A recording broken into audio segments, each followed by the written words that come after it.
लोकनायक तुलसीदास भाग 1।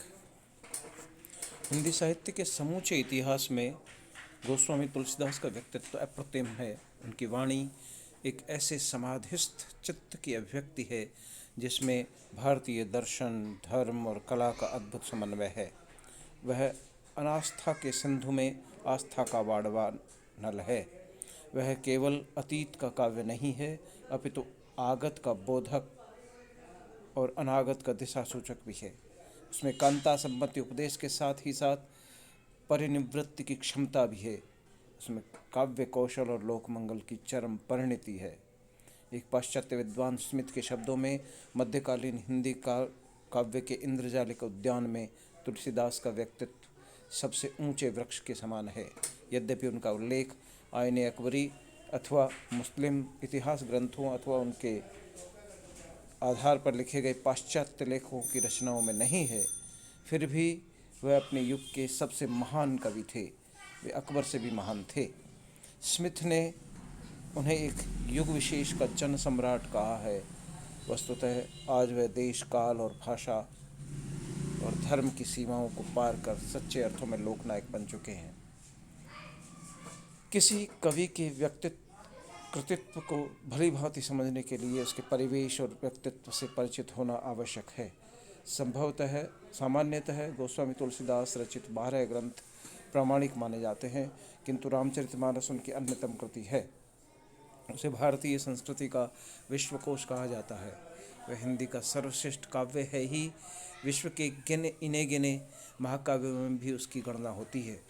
वह लौकिक और आध्यात्मिक दोनों क्षेत्रों का अद्भुत मार्गदर्शक ग्रंथ है। यदि एक ओर वह भक्ति का आकार ग्रंथ है, तो दूसरी ओर उससे हमारी पारिवारिक, सामाजिक, राजनीतिक, सांस्कृतिक समस्याओं का समाधान भी प्राप्त होता है।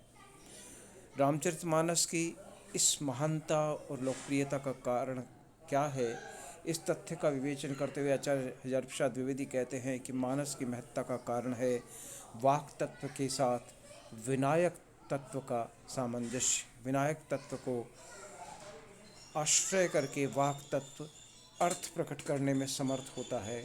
वर्ण समूह व्यक्तिगत है, अर्थ प्रकाश करने का हेतुभूत विनायक धर्म समाज सापेक्ष। जहाँ तक कला का क्षेत्र है, वाक तत्व अर्थात प्रेषण धर्मी साधन अर्थ, रस, छंद, मंगल की ओर तभी ले जा सकता है जब उसमें सामाजिक मंगल की बुद्धि से परिचालित विनायक परम एक में एक होकर गुथा हुआ हो। इस विनायक धर्म को पाकर वर्ण अर्थ की ओर, अर्थ रस की ओर और रस मंगल की ओर जाता है। जब गोस्वामी तुलसीदास जी ने रामचरितमानस की रचना का संकल्प किया था, तो उनके मन में कुछ इसी प्रकार की सामाजिक मंगल की चेतना काम कर रही थी। मानस के मंगलाचरण में सर्वप्रथम वाक तत्व के साथ विनायक धर्म की वंदना का यही रहस्य है। आचार्य द्विवेदी के मत से गोस्वामी जी की महत्ता का एक अन्य कारण है राम के परम ब्रह्म और परात्पर ब्रह्म के अतिरिक्त उनको एक ऐतिहासिक सामाजिक सत्य के रूप में प्रतिष्ठित करना।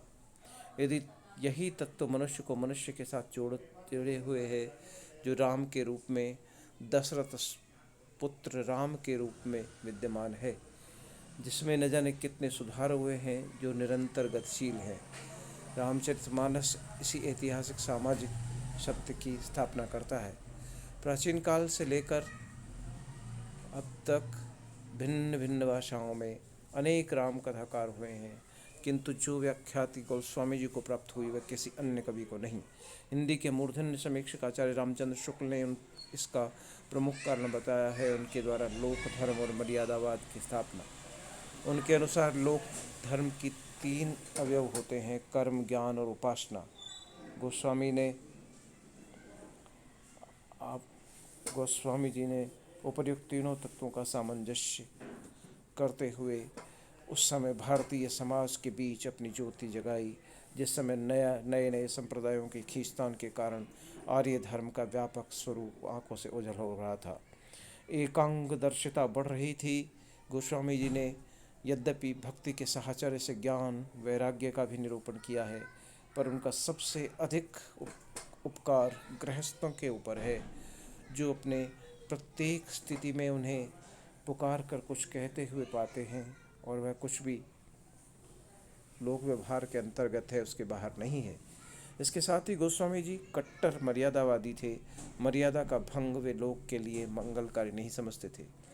तुलसीदास के व्यक्तित्व और कृतित्व के संबंध में अधिकारी विद्वानों द्वारा बहुत विचार किया गया है, लिखा गया है। इसमें बहुत कुछ पृष्ठ पेषण है। संस्कृत और हिंदी के प्रख्यात समीक्षक और ललित निबंधकार डॉक्टर राम रामदर रामविलास मिश्र ने विद्यानिवास मिश्र ने तुलसी के कृतित्व का पुनर्मूल्यांकन करते हुए इस महाकवि के संबंध में नए ढंग से विचार किया है और कतिपय नई स्थापनाएं प्रस्तुत की हैं। उनकी मान्यता है कि तुलसी की राम कथा की रचना एक विचित्र संश्लेषण है। एक और इसमें श्रीमद् भागवत पुराण की तरह संवादों की योजना है, दूसरी ओर यह दृश्य रामलीला के प्रबंध के रूप में गठित की गई है। तुलसी की यह राम कथा उनके भीतर उनकी अपनी कथा है, उनकी स्वानुभूति है, उनके अनुभव में पले राम की कथा है। राम के मन में जन जन की चर अचर की एक गहरी चिंता ही उसकी सबसे बड़ी संगति है। सूर्य के कृष्ण नाते तोड़ते हैं, तुलसी के राम नाते जोड़ते हैं। समर्थ आलोचकों ने तुलसी को मर्यादावादी कहा है, लोक मंगल का संस्थापक सिद्ध किया है, निराशा में डूबी हुई जनता का उद्धारक कहा है, समन्वयवादी कहा है। किंतु डॉक्टर विद्यानिवास जी को ये रूप अधिक महत्वपूर्ण नहीं लगते, और अंत में वह तुलसी को आधुनिक संदर्भों से जोड़ते हुए कहते हैं कि आज के ज़माने में जब मनुष्य मनुष्य के बीच का रिश्ता एकदम खोखला हो गया है, बीच के उपचार के मुखौटों का दुर्भेद अंतराल आ गया है, रिश्तों का दोहरापन और भी सालने लगा है। इस सालती हुई अनुभूति में तुलसी का स्मरण और तुलसी के नातेदार नेहदार राम का स्मरण अप्रासंगिक है। यह बात जो सोचता है उसके लिए मैंने पास दो शब्द है, पास कोई शब्द नहीं है।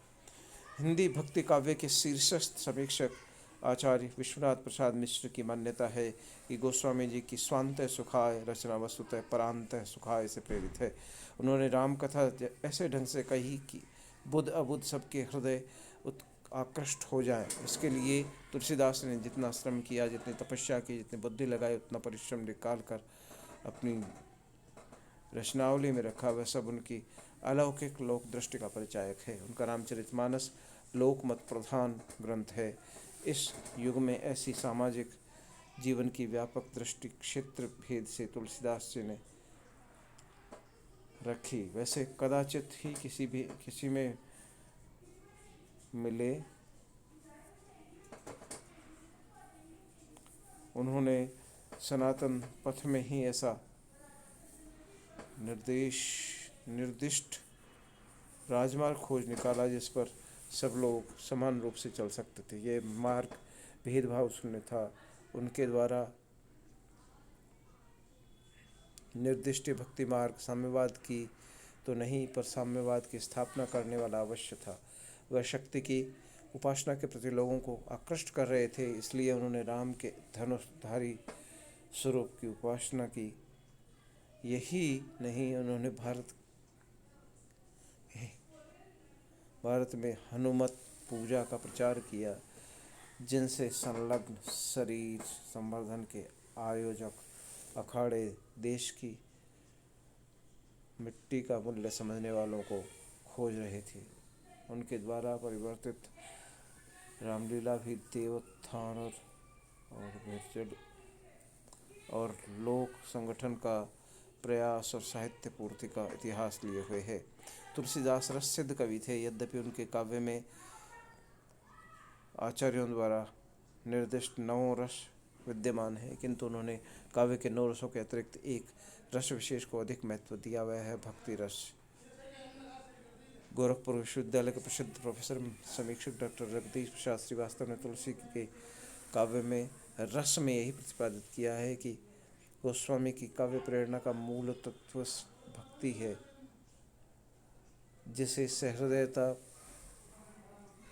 का चरमोद्रेक कहा जा सकता है। भक्ति जैसी अनन्यावस्था अन्य किसी भाव में नहीं है।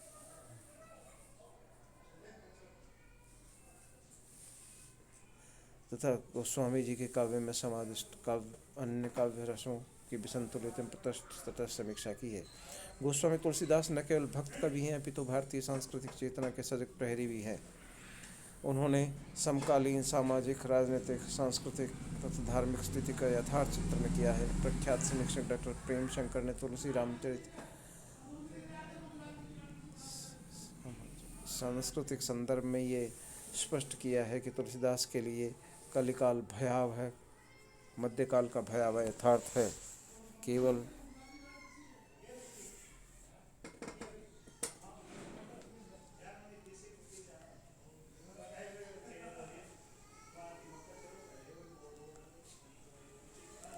पौराणिक प्रसंग नहीं, कविता में तुलसी सामयिक जीवन से सीधा साक्षात्कार करते हैं। यहाँ उन्होंने मध्यकालीन समाज की जर्जर स्थिति के प्रामाणिक दृश्य उपस्थित किए हैं। तुलसी की धार्मिक चेतना एक और प्राचीन परंपरा का आग्रह दिखाई देती है, दूसरी ओर अपने वर्तमान से भी असंतुष्ट है। मध्यकालीन धार्मिक परिवेश में वे अपनी एक आचार संहिता प्रस्तुत करने की चेष्टा करते हैं और उसके लिए राम को मुख्य अतिथि बनाते हैं। वह मध्यकालीन सांप्रदायिकता, भोगवाद, राज्याश्रय, विकृत मूल्य आदि के विरोध में जो मानव धर्म स्थापित करना चाहते हैं, उसे उन्होंने कोरे वक्तव्यों से बाहर निकलकर चरित्रों में प्रमाणित किया और उन्हें मूल्यों से जोड़ा। इसी क्रम में तुलसी के राजनीतिक विचारों की समीक्षा करते हुए दूसरे प्रसिद्ध विद्वान सागर विश्वविद्यालय के पूर्व आचार्य अध्यक्ष डॉक्टर हरिश्चंद्र भगीरथ मिश्र ने बताया है कि यद्यपि गोस्वामी तुलसीदास के युग में जनतंत्र की भावना कल्पनातीत है, क्योंकि उस समय स्वेच्छाचारी राजतंत्र चल रहा था, फिर भी गोस्वामी ने अपनी राजनीतिक रामचरितमानस में जनतंत्रात्मक राज्य शासन की भावना को प्रतिष्ठापित किया है। इसी के परिणाम स्वरूप इनका आदर्श आज भी हमारे लिए उपयोगी है। भारतीय राजनीति का आधुनिक पक्ष साम्यवाद और धर्मनिरपेक्षता का पर बल देता है। गोस्वामी जी ने रामचरित को जिस रूप में देखा, वह किसी भी सामुदायिक संदर्भ में अलग एक मानव धर्म का स्वरूप किए हुए है। यह एक जीवन दर्शन, एक जीवन पद्धति जिसे हम आज भी अपनाने के लिए यत्नशील हैं और उसके लिए समस्त जगत सीताराममय है और सभी वंदनीय है। मानव हृदय का यह प्रसार ही सच्चे मानव धर्म का लक्षण है। तुलसी साहित्य के मनीषी अध्येता डॉक्टर उदय भानु सिंह का मत है कि तुलसी को बुद्ध, अबुद्ध, गृहस्थ, विरक्त, शासन शासित तथा सभी वर्गों में जो अद्भुत लोकप्रियता प्राप्त हुई है, उसका मुख्य कारण है उनके समन्वय भावना। उनके अनुसार समन्वयवाद भारतीय संस्कृति की प्रमुख विशेषता है। समय समय पर देश में कितनी ही संस्कृतियों का आगमन और प्रतिरोध हुआ है, परंतु वे घुल मिलकर एक हो गई। किसी भी दार्शनिक, धार्मिक, सामाजिक, आर्थिक, राजनीतिक, सांस्कृतिक, सौंदर्य मूलक विचारधाराओं का विकास हुआ, किंतु उनकी परिणति संगम के रूप में हुई। लोकदर्शी तुलसी ने भी जनता के हृदय में धड़कन को पहचाना और रामचरितमानस के रूप में समन्वय का अद्भुत आदर्श प्रस्तुत किया, जो अपने कवित्व में भक्त दर्शन में कवित्व और आमूढ़ पंडित व्यापिनी लोकप्रियता के कारण अद्वितीय है। उन्होंने काव्य, मोक्ष शास्त्र और समाज दृष्टि से सर्वतोमुख समन्वय विधान किया। उनकी असाधारण सफलता, महत्ता और लोकप्रियता को बहुत कुछ श्रेय उनकी इसी समन्वय भावना को है। तुलसीदास की एक अन्य विशेषता है लोक जीवन से उनकी अटूट संपृक्ति। वस्तुतः वह लोक जीवन के कवि थे। समकालीन जनजीवन की पीड़ा, प्रताड़ना और हीनावस्था ही उनकी काव्य रचना का प्रेरणा स्रोत था। भक्ति काव्य के मनीषी विद्वान एवं अध्येता डॉक्टर भगवती प्रसाद सिंह ने तुलसी की लोकाराधना में यह विश्लेषित किया है कि तुलसी जी ने लोक ग्राह्य पद्धति से राम के लोक पावन चरित्र का आदर्श प्रस्तुत करके दर्शन को जीवन में उतारने का स्तुत्य प्रयास किया है। राम भक्ति की ओर लोक हृदय को आकृष्ट करने के लिए तुलसी ने रामचरितमानस के अनेक तत्वों और प्रसंगों को उभारा जो लोक स्तर के सर्वाधिक मेल में हैं। उन्हें राम का लोकपालक रूप अत्यंत प्रिय था। जहाँ कहीं भी अवसर मिला उन्होंने इष्ट देव की इसी चारित्रिक विशेषता का गुणगान किया और राम कथा के अंतर्गत लोक पद्धति, संस्कारों, उत्सवों, प्रथाओं और व्रतोत्सवों का विशद चित्रण किया है। उन्हें लोक स्वभाव की भी गहरी पहचान थी। उनकी रचनाओं में मानव प्रकृति की विलक्षणताओं की पहचान के अनेक स्थल मौजूद हैं। इसी क्रम में तुलसी की लोक तात्विक दृष्टि की विवेचना करते हुए प्रस्तुत संग्रह के संपादक ने बताया है कि लोक गोस्वामी जी ने कहव साधु मत लोक मत नृप नय निगम निचोर लोक वेद मत मंजुल कूला क्वचिदन्यतोपि आदि के द्वारा जिस विराट समन्वयकारिणी भूमिका की उद्घोषणा की है, उनके मूल में उनकी लोक कल्याण की भावना ही नहीं थी। उनका काव्य परंपरा और प्रगतिशीलता के सहअस्तित्व का अनुपम उदाहरण है। उनकी लोकप्रियता का प्रमुख कारण है सामान्य जन में उच्छ्वसित भावनाओं का प्रकाशन। उनका रामचरितमानस लोकमत प्रधान ग्रंथ है। उसमें जन समुदाय की प्रवृत्तियों, रीति रिवाजों, उत्साहों, त्योहारों आदि का सम्यक समावेश की मिलता है। इसके अतिरिक्त जानकी मंगल, पार्वती मंगल, रामलला नहच्छु आदि लोक रीति प्रभावापन्न काव्य हैं। उनकी लोकतात्विक दृष्टि का परिचय कथ्य और शिल्प, भाषा और शैली सर्वत्र मिलता है। उनके राम लोक मंगल के प्रतीक हैं। आधुनिक संदर्भ में तुलसी पर विचार करते हुए प्रायः कहा दिया जाता है कि वे परंपरावादी थे, संरक्षणशील थे, अतः वह अप्रासंगिक हो गए हैं। वस्तुतः यह दृष्टि समीचीन नहीं है। उनकी प्रासंगिकता पर विचार करते हुए रामकथा के स्मर्मज्ञ विद्वान पंडित विष्णुकांत शास्त्री ने आधुनिकता की चुनौती और तुलसीदास में ये प्रमाणित किया है कि तुलसीदास भारतीय संस्कृति के सबसे बड़े सर्जनात्मक पुनर्व्याख्याकार हैं। उन्होंने भारतीय संस्कृति का पुनर्नवीकरण किया है। इस संदर्भ में उन्होंने आधुनिकता की विस्तृत व्याख्या करते हुए प्रतिपादित किया है कि तुलसीदास की विचारधारा का विपुलांश आज भी वर्णनीय है। श्री राम के प्रति समर्पित, सेवा प्रधान, परहित निरत, आदि व्याधि रहित जीवन, मन, वाणी और कर्म की एकता, उदार सहिष्णुता, सत्यनिष्ठ समन्वयी दृष्टि, अन्याय के लिए वज्र कठोर, प्रेम करुणा के लिए कुसुम कोमल चित्त, गिरे हुओं को उठाने और बढ़ने की प्रेरणा और आश्वासन भोग की तुलना में तप को प्रधानता देने वाला विवेकपूर्ण, संयत आचरण, दारिद्र्य मुक्त, सुखी, सुशिक्षित, समृद्ध, समता मूलक समाज, साधुमत और लोकमत का समादर करने वाला प्रजाहितैषी शासन, संक्षेप में यही आदर्श प्रस्तुत किया है तुलसी की मंगल करणी कलिमल हरणी वाणी ने। क्या आधुनिकता उसको खारिज कर सकती है? सामाजिक दृष्टि से तुलसी गोस्वामी जी के विचारों को सार्थकता पर विचार करते हुए वरिष्ठ चिंतक एवं विद्वान डॉक्टर सूर्य प्रकाश दीक्षित का मानना है कि गोस्वामी जी ने एक आदर्श समाज की संरचना की। ऐसा समाज जिसकी आधारशिला अध्यात्म हो, मात्र भौतिक व्यवस्था द्वारा सुख प्राप्ति असंभव है। यद्यपि तुलसीदास अपने जीवन व्यापी दीर्घ संघर्ष अनुभवों के आधार पर मानते थे कि गरीबी के समान दूसरा कोई दुख नहीं होता, किंतु उसके विलोम के रूप में अमीरी को उन्होंने सबसे बड़ा सुख नहीं माना। आज पूरे विश्व में एकमात्र अर्थ ही पुरुषार्थ रह गया है। संप्रति धर्म, कला, साहित्य के ये सब उपभोक्ता संस्कृति से परिचालित हैं। सभी लोग असंगत अर्थ स्पर्धा से त्रस्त हैं, जिसका परिणाम है स्नायु रोग, हाइपरटेंशन, नर्वस ब्रेकडाउन, आत्महत्या तथा पलायन। गोस्वामी जी दारिद्र्य से संघर्ष की बात तो करते हैं, किंतु अर्थ संचय करके विलास प्रवृत्त हो जाने का समर्थन नहीं करते। अधिक धन अनिष्ट का कारण बनता है, विघटन और विनाश को आमंत्रण देता है। भौतिक उत्थान के साथ आध्यात्मिक चिंतन ही मानव जीवन को सुखी और संतुलित बनाता है। गोस्वामी जी का मात्र यही संदेश मानव के अस्तित्व संकट का सक्षम निदान समाधान है।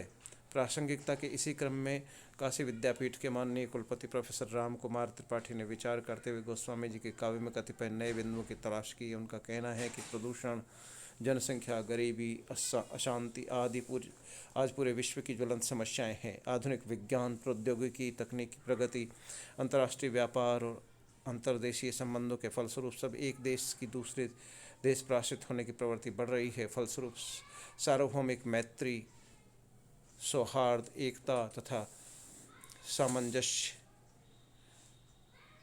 अपरिहार्य हो गए हैं। इसका मार्मिक संदेश हमें रामचरितमानस में मिलता है। प्रोफेसर